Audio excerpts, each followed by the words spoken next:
오늘 우리에게 주시는 하나님의 말씀은 예레미야 6장입니다.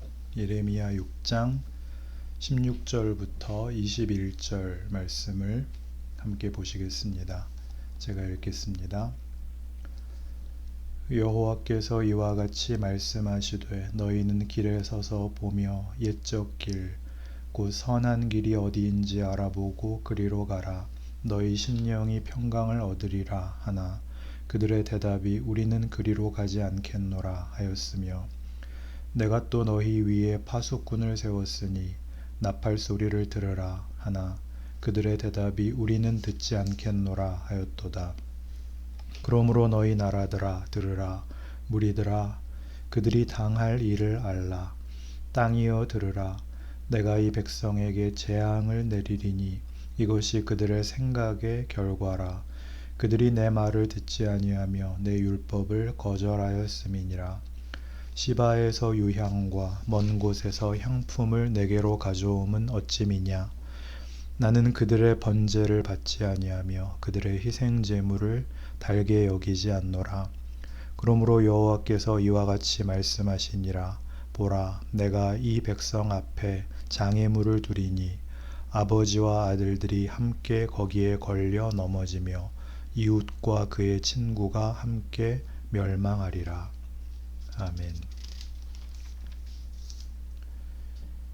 이 예레미야는 남왕국 유다의 멸망기에 활동을 한 선지자이고 하나님의 심판과 진노를 선포하는 내용들로 가득 차 있어서 반복적으로 유다 백성들의 신앙적인 실패와 잘못된 고집들을 꾸짖는 것이라서 읽기가 만만치 않은 성경책 중에 한 권일 것입니다. 그런데 이런 선지서들에 자주 등장하는 선지자들의 꾸중은 그 꾸중하는 것이 사법적 선고가 아니고 호소라는 사실을 유념해야 됩니다. 선지서에는 이상할이 많지 하나님께서 이런 식으로 무슨 감정을 동원하고 당신의 끓는 속을 하소연할 필요가 있나 싶은 이런 표현이 반복적으로 나옵니다. 대표적인 것은 이사야 1장입니다. 이사야 1장 전체가 이런 하나님의 꾸중이고 진노고 심판이고 분노이며 하소연입니다. 제가 한번 읽겠습니다. 여기 표현된 그 하나님의 애끓는 호소를 들으시기 바랍니다. 유다왕 우시야와 요담과 아하스와 히스기야 시대에 아모스의 아들 이사야가 유다와 예루살렘에 관하여 본 계시라. 하늘이여 들으라. 땅이여 귀를 기울이라. 여호와께서 말씀하시기를 내가 자식을 양육하였거늘 그들이 나를 거역하였도다. 소는 그 임자를 알고 나귀는 그 주인의 구유를 알건만은 이스라엘은 알지 못하고 나의 백성은 깨닫지 못하는도다 하셨도다.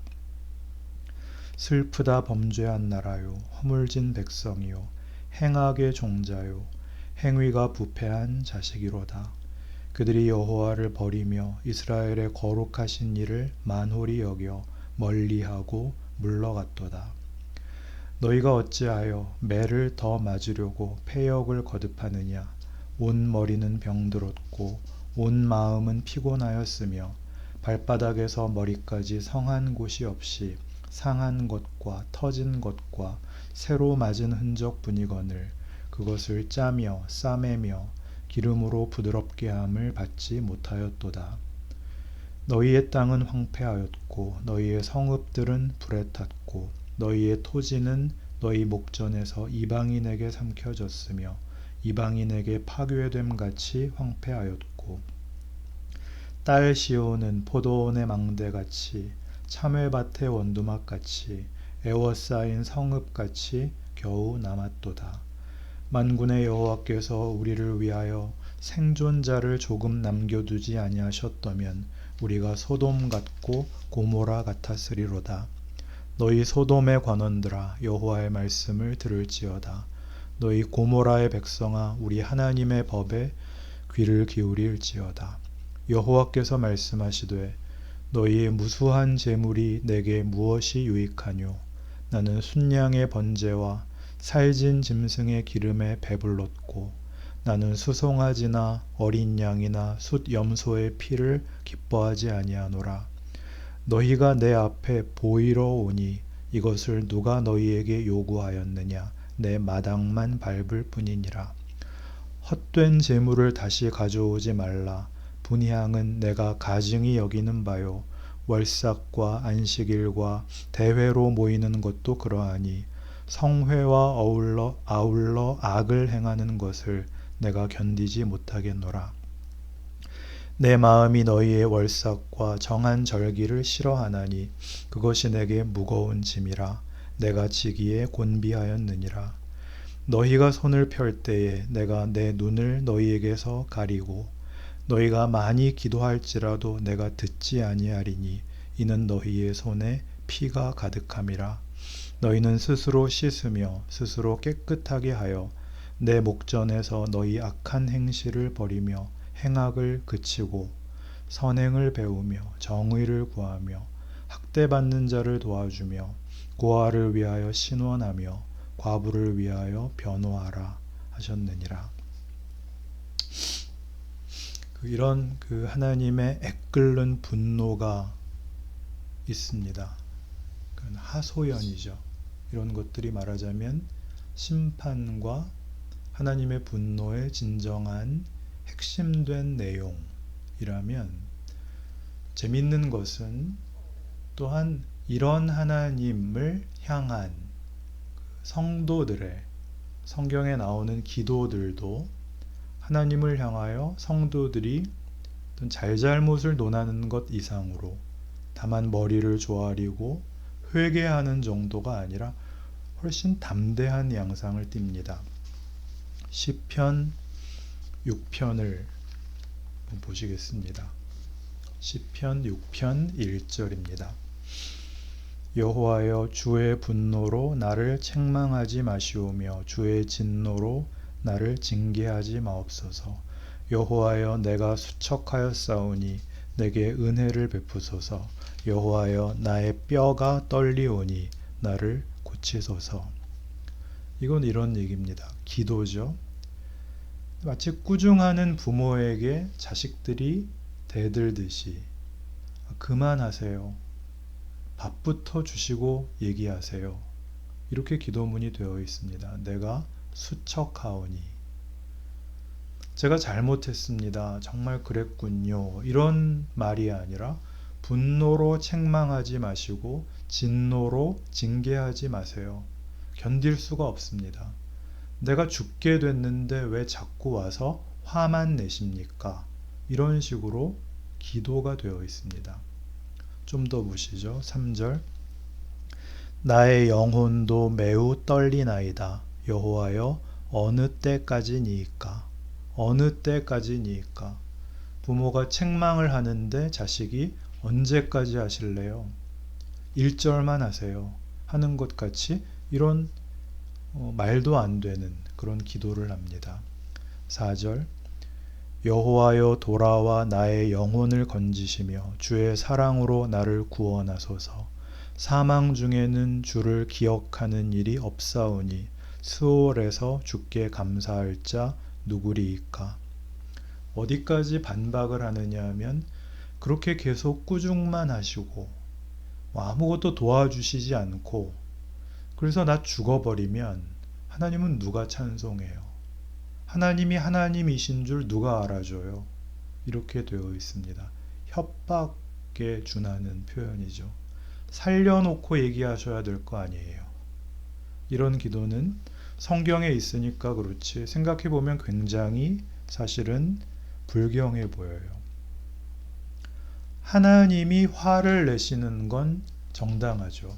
우리는 하나님은 옳고 늘 우리가 그르니까 일이 생기면 하나님은 꾸중을 하고 우리는 회개를 해야 하고 무릎을 꿇어야 한다라고 생각을 하는데, 뜻밖의, 그러니까 하나님이 화를 내실 때도 다만 아까도 얘기한 것 같이 사법적 선언이 아니라 이런 어떤 그 마음의 더 깊은, 말하자면 애정과 놓을 수 없는 우리를 향한 그의 사랑이 하소연으로 쏟아져 나오는 것 같이, 기도도, 이 고난을 받는 백성들의 기도도 이런 식의 반문이 나온다는 것은 우리를 놀라게 합니다.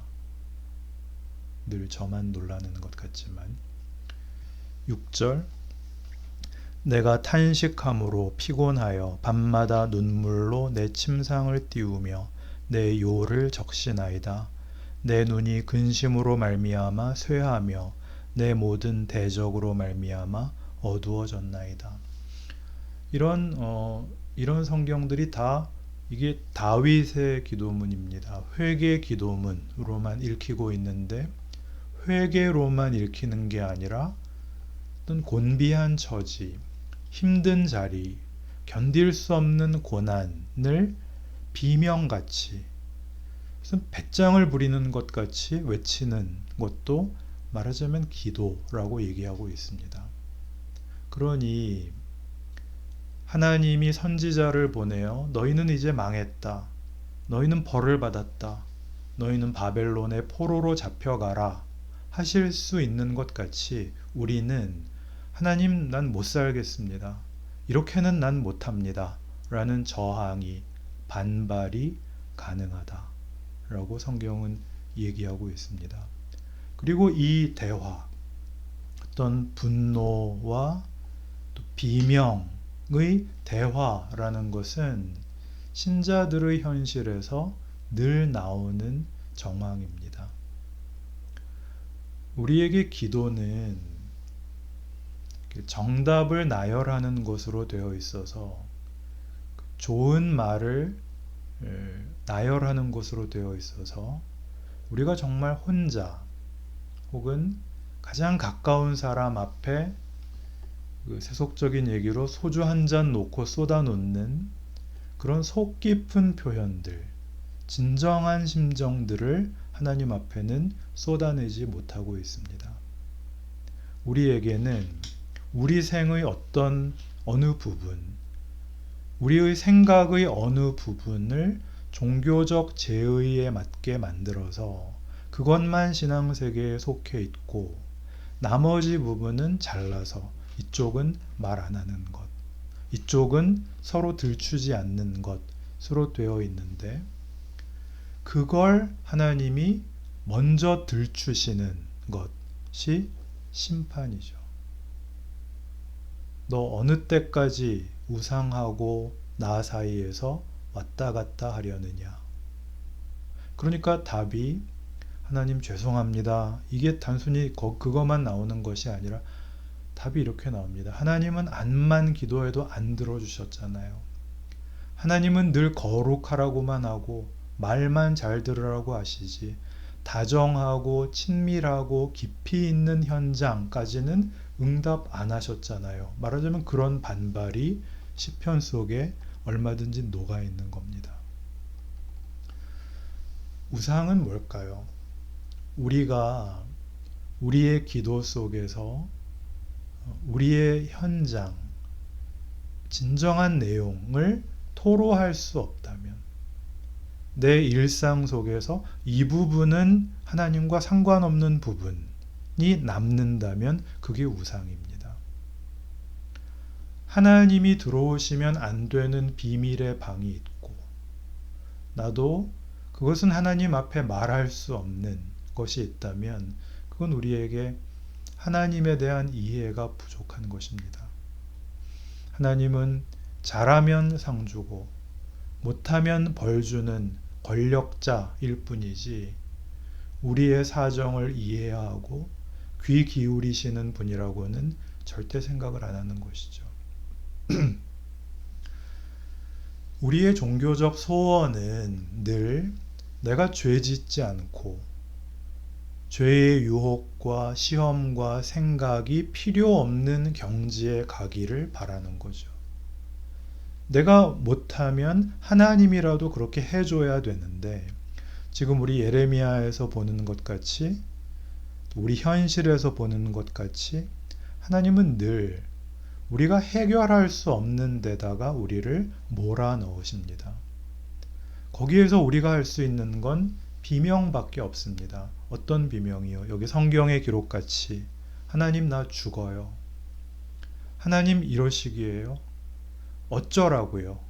이런 비명이 터져 나오는 곳으로 하나님이 우리를 밀어넣고 있는 것 같은 인생을 살고 있다는 말입니다. 그런 정황이 사실 구약 성경에는 얼마든지 있는 것이죠. 하나님은 우리가 매사에 잘함으로써 만족한 결과를 얻어내는 식의 방법으로 당신의 백성들을 기르거나 그 인생을 채우지 않으십니다. 우리 힘으로는 해결할 수 없는 현장 속에서 각 개인의 실존이 터뜨리는 비명으로 하나님은 우리와 이런 대화를 나누어 하나님이 우리의 하나님이신 것에 대하여 우리를 그의 백성으로 운명과 정체성으로 새 언약으로 끌고 가십니다. 이걸 성경이 우리에게 가르치는 것입니다. 그러니까 우리는 단번에 기도를 많이 해서 능력을 받아서 초시간적으로 모든 정황이 무시된 상황에서 잘잘못을 구별하는 기독교 신앙에서 벗어나야 됩니다. 그걸 못 벗어나면 자꾸 어떤 왜곡이 일어나느냐 하면 종교적 행동이 이렇게 구체적인 삶과 나누어져서 마치 이스라엘 백성들에게 성전이라는 곳이 거룩한 곳이 되는 바람에 그 외에는 안 거룩한 곳이 된 것 같이 이렇게 분리되고 맙니다.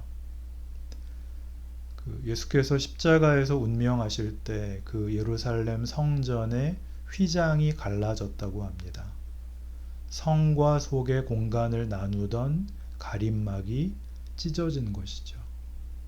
그리고 성전이 회파되어 하나님이 이런 어떤 제의적 그 경계 속에 계시지 않고 전 세계에 초월하여 계시다라는 사실을 드러냅니다.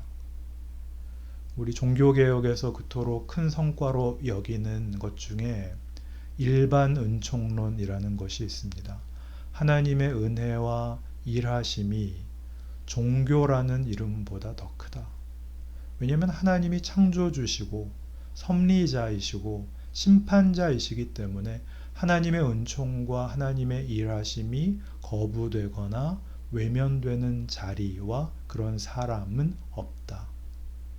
역사가, 현실이 하나님이 일을 하시고 우리에게 도전하시고 우리의 반응을 요구하시고 더 큰 약속으로 우리를 불러내고 계시는 곳이라는 사실에 우리가 놀라야 됩니다. 이걸 못해서 신앙이 좋으면 우리는 거의 다 배타적으로 됩니다.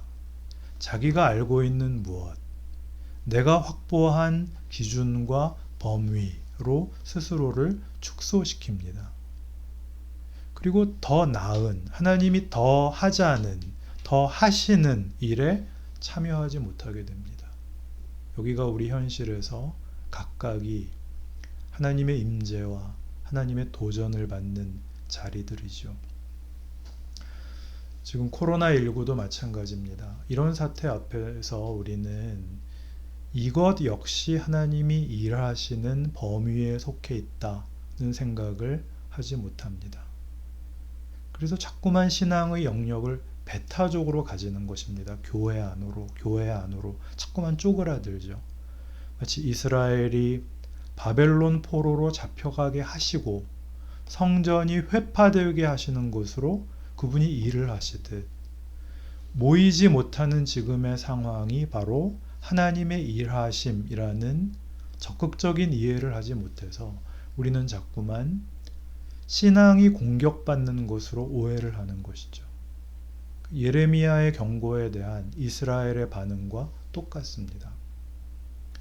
그게 왜 위험하냐 하면 그냥 교회가 반사회적 집단이라고 욕을 먹는 정도가 아니라 우리가 더 나아가는 것을 방해하기 때문입니다.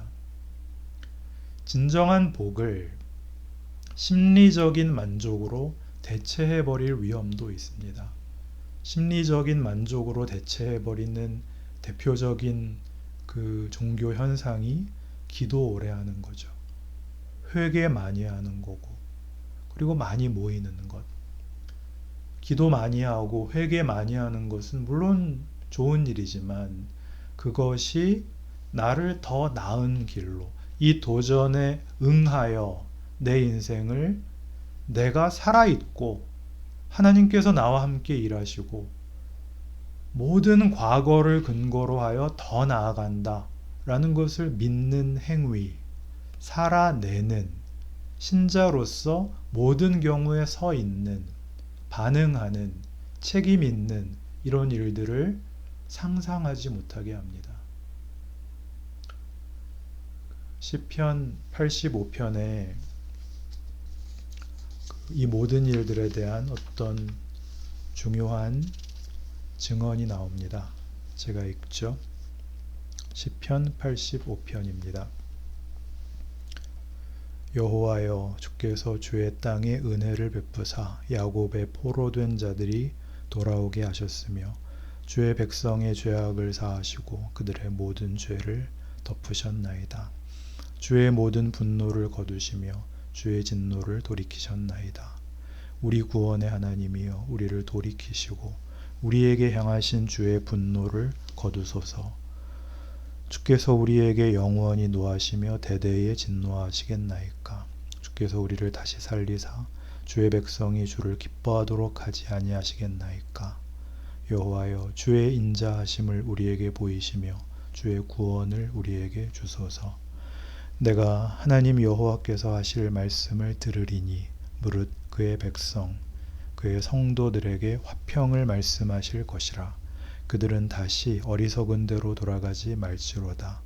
진실로 그의 구원이 그를 경외하는 자에게 가까우니 영광이 우리 땅에 머무르리이다. 인애와 진리가 같이 만나고 의와 화평이 서로 입맞추었으며 진리는 땅에서 솟아나고 의는 하늘에서 굽어보도다.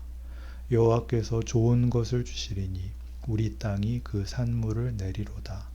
의가 주의 앞에 앞서가며 주의 길을 닦으리로다.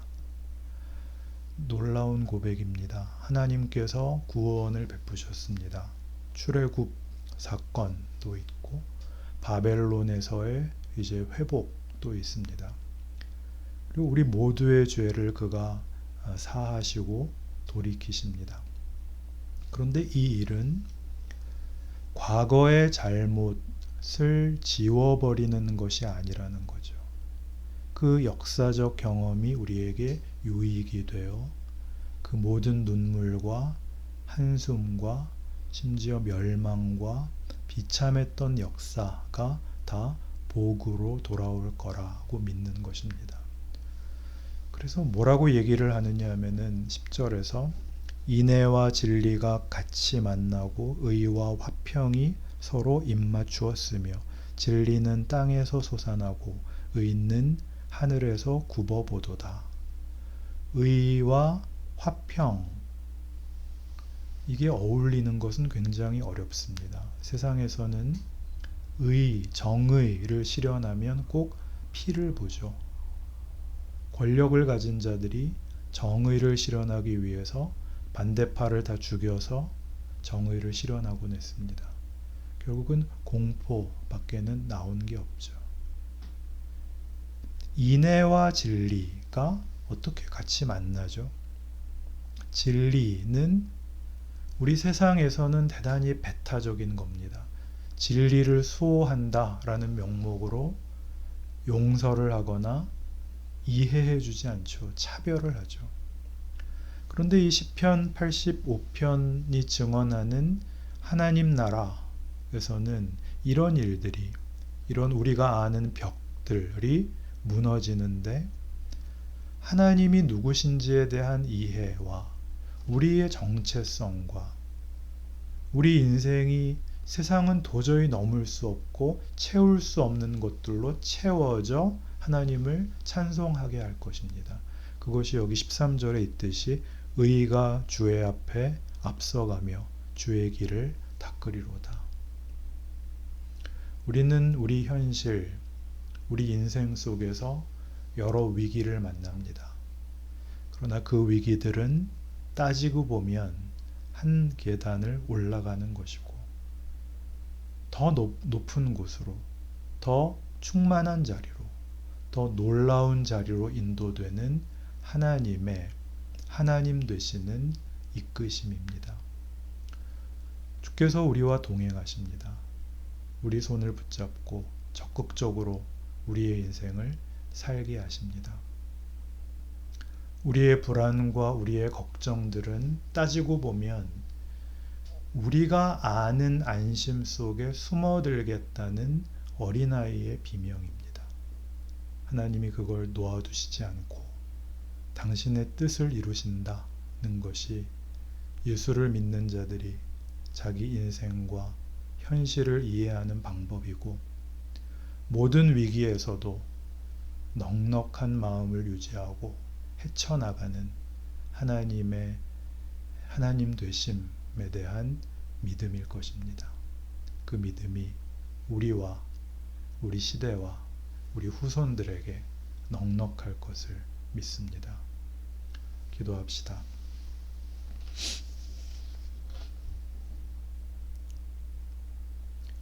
하나님 우리 아버지, 하나님의 일하심은 세상이 막을 수 없습니다. 세상이 방해할 수 없습니다. 하나님께서 그의 자녀들에게 목적하신 이 하나님의 자녀라는 이름이 갖는 영광은 중간에 포기되거나 타협될 수 없습니다. 세상의 도전들은 다만 우리에게 자극이 되고 새로운 계기가 되고 하나님을 더 깊이 아는 그런 기적이 될 것입니다. 하나님이 창조주요, 섭리자요, 심판자이시기 때문입니다.